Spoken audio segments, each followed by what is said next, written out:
Okay, let's talk about tangible and intangible selling today. We've covered this a little bit before about the difference between the two. I want to focus actually on intangible sales today.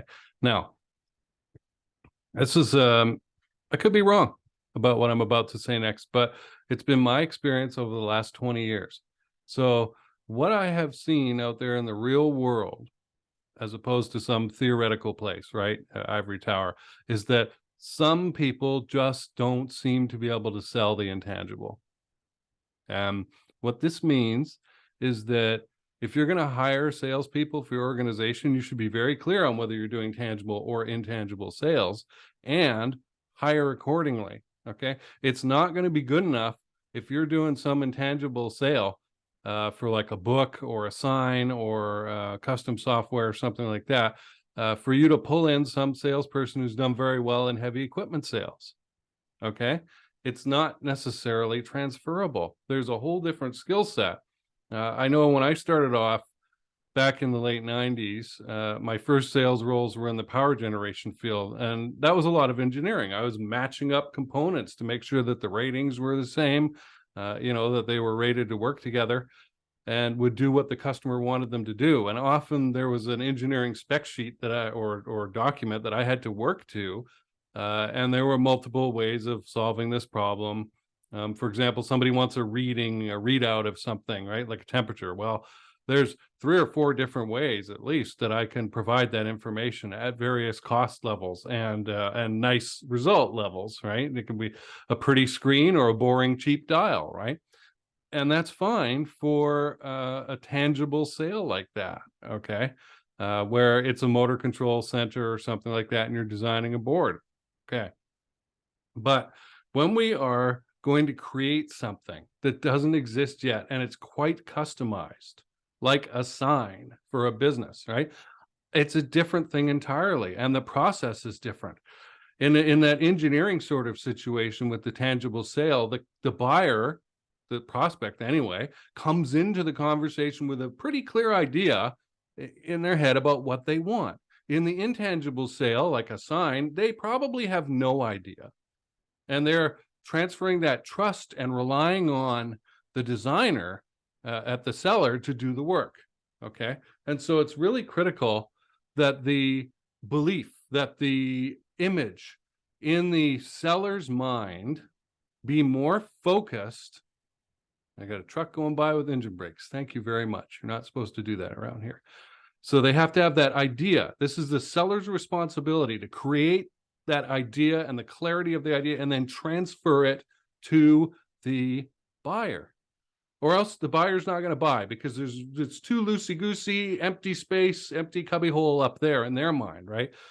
And so it's not good enough that the seller knows what they're trying to sell in the intangible sale. You must also transfer that understanding to the prospect or they won't buy.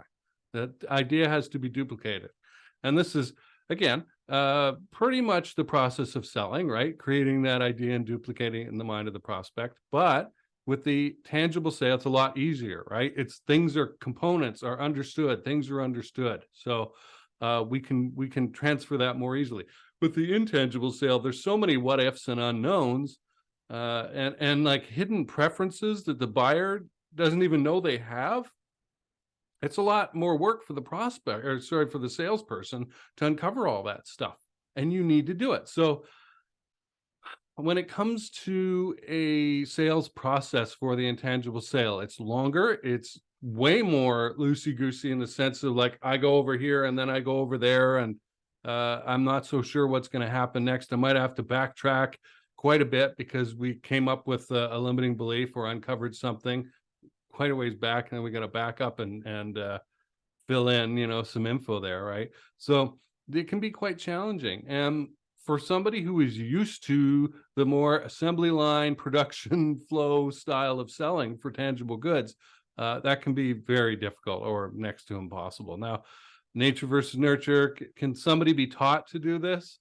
Given the lack of sales training that's out there, I mean, there's tons of sales training out there, but the salespeople either don't know it exists, don't want to commit to absorbing it, learning it, practicing it.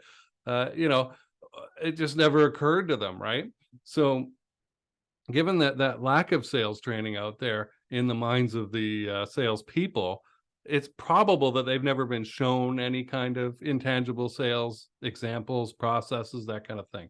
So maybe, but some people I think are just too much on the physical side of things, the sensor types in the Myers-Briggs, right? They're not able to come up with it. Now, I could be wrong, but this is what I've seen in over 20 years, right? Out there in the field, is that some people just aren't able to make that tangible or intangible sale. You know, there's a saying, there's two kinds of welders, right? There's a production welder who likes to just do the same thing over and over again. And I ran a metal fab shop, so I know this. And then there's the troubleshooting type of welder who likes one time only, solving a cool problem, fix it type of person, right? And they would be bored out of their minds trying to do this same thing over and over again. And if you're running a metal shop or a construction thing, right, you better find out what kind of welder you're talking to before you hire them, or else they're going to be in the wrong spot. And I believe the same principle applies to selling. Okay, it's sales roles. Is this person capable of making the intangible sale or not?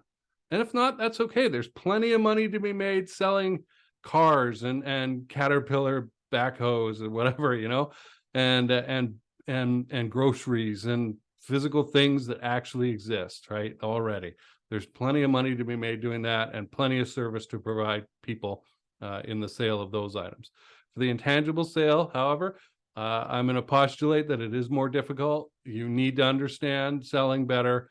You need to have an imagination, know how to use it, and know how to transfer, convey, duplicate, bring the other person along, and hopefully co-create something cool as well, right? I mean, let's just take the example of a sign, right? Like, I'm a business owner and I come to a sign shop and I want a sign. Well, great. What is that? And how do you charge for it, right? How long is a piece of string, you know? It's like, should the sign be round? Should it be rectangular? Should it have neon light in it? Should it be made of wood and be routed out? Should there be metal letters on it? Should there be a metal frame around it? Or should we do relief routering of the lettering and then paint, you know, so that the letters stand out, right? How long do you want the sign to last for? That's another factor too, right? Wooden signs are obviously going to weather a little bit faster over the years than an all metal sign, right? Do we want to focus more on the lettering and the style and the cool factor, or do we want to do some sort of like cutout scene in there, right? Of a mountain and trees or something like that. You see that quite commonly, right? In the right locations. Do we want to do silhouettes? Do we want to do actual kind of 3D relief things? There's a lot of little decisions in here. And then there's that trust scale that I mentioned in my blog post about this today. That on one hand, you've got the buyer who's like, look, I know you, I trust you, you're a great designer. Even if I don't like the thing, really, I'm going to go with it because I know you know better than me. So my taste doesn't really matter and I need to get out of my own way here, right? On the other end, you've got somebody who's like, oh, I need total control. I don't understand what's happening. I don't like that. I don't like feeling like I'm out of control. And I need to know every step of the way what you're doing and why you're doing it. And you're going to have to convince me, right? And that kind of person isn't that much fun, honestly, for the salesperson of an intangible thing like a sign, you know, or a website. We want to be left alone. You know, let me fill in the blanks. I have to do a good job of uncovering your preferences and your big why for what you want to accomplish here and why you want to do this, right? And what you want to get out of it. I also need to challenge your sales stuff, right? I also need to educate you about factors that you don't know about why you need a website or something like that, right? It's not just an online billboard or something. It needs to be part of a funnel that produces a result, you know, as an example. So again, look at yourself very carefully if you're a salesperson and check your preference, right? Can I actually make the intangible sale? Can I learn how to, do I have a natural ability to make it or not? Or should I really be focusing on physical goods? Right. And that's perfectly fine, right? There's tons of money to be made in environmental control systems, right? For example, you know, an HVAC and the sort of the Johnson Controls type stuff that goes with that, right? Or lighting ballasts or electrical equipment, right? There is tons and tons of stuff to be made and help people with that. Okay, so but know your preference and stick to it is my advice. Okay, this has been probably somewhat rambly, but I've enjoyed it. I'll see you tomorrow.